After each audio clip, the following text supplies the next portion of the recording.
Sérgio, você colocou todos os pontos aí, que era exatamente o que eu ia falar, né? Todos esses temores, né? Que acabaram realmente trazendo essa volatilidade, esse temor aí, essa nuvem negra aí para o mercado, como você muito bem colocou. Aí a pergunta que fica é o seguinte, né? Como se posicionar para minimizar esses impactos, né? Para minimizar os impactos de tudo isso que a gente tem sofrido aí, não só de cenário fiscal, mas de todos esses outros pontos, inflação, todos esses outros pontos que você trouxe muito bem colocados aqui para a gente. Bom, eu acho que aí foi mais um turbilhão aí, porque eu acho que na cabeça como gestor, é isso que está acontecendo, né? Quanto mais você vai tendo né, dúvidas contra ao futuro, né, mais difícil é você se posicionar. Porque até de alguma forma, eu acho que uma coisa que a gente está, hoje começa a reunião do Copom, estava todo Sim. mundo focado em cima disso, fora desses problemas anteriores, e tinha uma divisão muito grande, né? Que uma coisa é hoje se falar em mais 1%, com todas essas mudanças que houve, né? Esse frio de agora e tal. Que é bem recente, agora a pressão pelo fiscal, vamos dizer, de novo, a gente volta a ter o teto dos gastos à baila, né? Que é um negócio assim, parece que é o terror sem fim, né? Porque de alguma forma a gente tinha se afastado um pouco dessa preocupação em furar o teto, em bater no teto, e de repente o teto caiu no nosso colo, de novo. Então aí é outro problema que, e bem, você imagina, bem no dia que começa a reunião do Copom, né? Porque, só voltando, se a gente lembrar, na última ata do Copom foi a ata mais consistente que eu vi sendo gerada pelo Copom nos últimos 20 meses, né? Então, uma ata extremamente pé no chão, preocupada, tinham saído daquela né, mundo de Alice, que acreditavam nas maravilhas e coisa e tal, botando o pé no chão e, ao mesmo tempo, eu acho que muito objetivamente, deixando ao tempo a função de definir os novos passos, ou seja, muito no que se errou no passado no corte foi o quê? Foi se tentar antecipar movimentos muito longos em épocas muito conturbadas, né? Então, em plena pandemia, se acreditou que ia ter deflação, que o PIB ia despencar, que o consumo ia acabar. E agora, por outro lado, começou a se errar pelo outro lado, começou a, né, a isso estamos falando há 40 dias atrás, que foi o último Copom, que ele botou o pé no chão e falou, vamos dar 0,75, esperamos mais 0,75 e acabar o ciclo logo. Já no dia seguinte, o mercado começou a operar pressionando para 1%. Então, você olhar o mercado hoje, falando em 1% é uma coisa, que você tem, justamente, a realidade mudou, você tem esse problema climático que já hortifruti começou a já ter um impacto grande, café, você tem umas lavouras, o milho também sofreu muito, então, mas de alguma forma já está generalizado, os aumentos eles estão de uma forma assim meio horizontal. Esse fim de semana eu tive no mercado, você vê, depende do que já está tudo aumentando. E esse problema, eu acho que a gente que é mais velho, que passou por épocas de pressão inflacionária, esse componente de expectativa, ele é muito poderoso, né? O efeito assim retroalimentado de uma inflação percebida e de alguma forma aceita, né? Porque as pessoas, o problema da inflação é que ela tem essa inércia cruel, né? Porque as pessoas começam a acreditar que a inflação é inercial e inerente ao processo. Então elas aceitam e não questionam, né? Então, justamente nessa hora que você tem que ter um Banco Central extremamente focado, analisando os fatos que realmente importam, né? As pressões que estão existindo.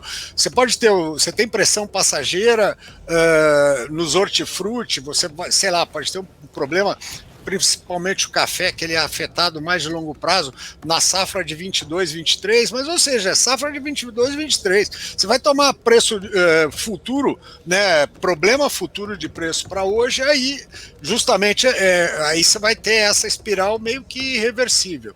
Então eu acho que o Banco Central vai ter nessa reunião uma das reuniões mais dramáticas dos últimos tempos, tá certo? Porque tem um mercado pressionando, e pressionando não é de hoje, o mesmo mercado que o pressionou para baixar a taxa de juros a negativa em termos reais, e que depois que deu lambança se eximiu de qualquer responsabilidade, esse mesmo mercado está lhe pressionando para subir mais rapidamente do que eventualmente deveria.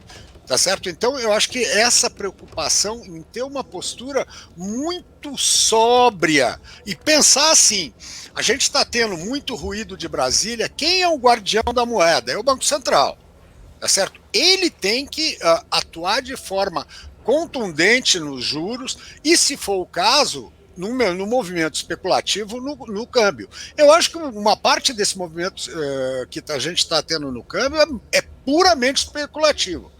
Tá certo? Porque o ruído de Brasília, ele é ruído por enquanto, né? Nós temos aí problemas sérios em questão, que é o caso do teto, é o caso da reforma tributária, que pode gerar eventualmente uma pressão futura no dólar.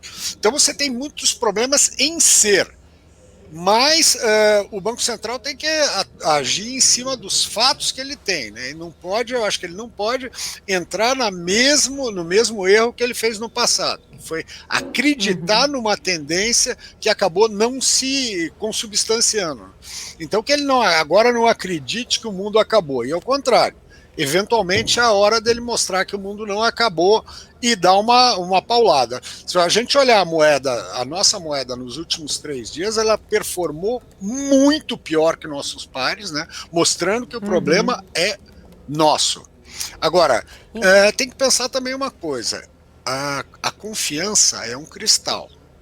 Se ele for trincado, você não consegue colar de novo, vai ter que fundir o vidro e fazer de novo. Então, inclusive, Sérgio, você tocou num ponto, exatamente, esse é um ponto crucial que você acabou falando aí dessa questão do ruído político, dessa questão da confiança ser um cristal. É esse ponto que eu queria entrar agora com você, é o seguinte, agora há pouco o Guedes ele acabou de falar que ele deve, não nega, paga assim que puder, se referindo aos precatórios da União.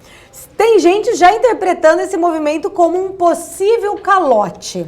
Aí veio o cristal aí, né? Nesse ponto que você trouxe aí pra gente. Como que isso pode ser percebido pelo mercado e como que o investidor estrangeiro vai olhar para uma fala dessa? Será que acende o sinal de alerta? Será que esse cristal ele pode ser trincado? Poder pode, sempre. Agora, é uma questão de confiança, né? De cima desses anos todos, né? Calma, muita calma nessa hora. O Guedes fala demais. Ele gosta de uma metáfora. Ele sempre foi. Ele sempre foi. Esse era um grande mérito dele, né? Ele sempre conseguiu botar em termos coloquiais os problemas de economia. Ele foi meu professor lá atrás, então esse sempre foi. Mas agora ele está numa outra situação, ele não está mais numa sala de reunião, ele não está mais, né, numa conferência, numa sala de aula. Ele está falando para o mundo, e numa época que assim, você nota que o problema o compulsório o precatório é um problema menor.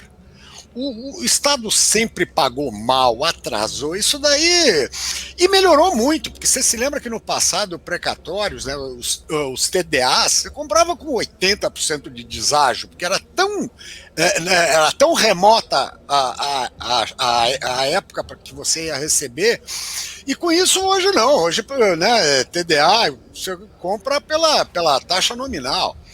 Então, isso daí já é um avanço danado. De repente, ele joga uma areia numa coisa que não precisaria. E justamente esse problema menor acaba botando na mesa um problema maior, que é uma irresponsabilidade futura, um não comprometimento com o teto, porque falar em calote no Brasil é uma bobagem gigantesca. Tá certo? Falar em dominância fiscal ainda é uma bobagem gigantesca. Quem conhece o mercado financeiro vê como o Tesouro se financia, sobra dinheiro, tem 1,5 trilhão de operação compromissada, o dinheiro está aí.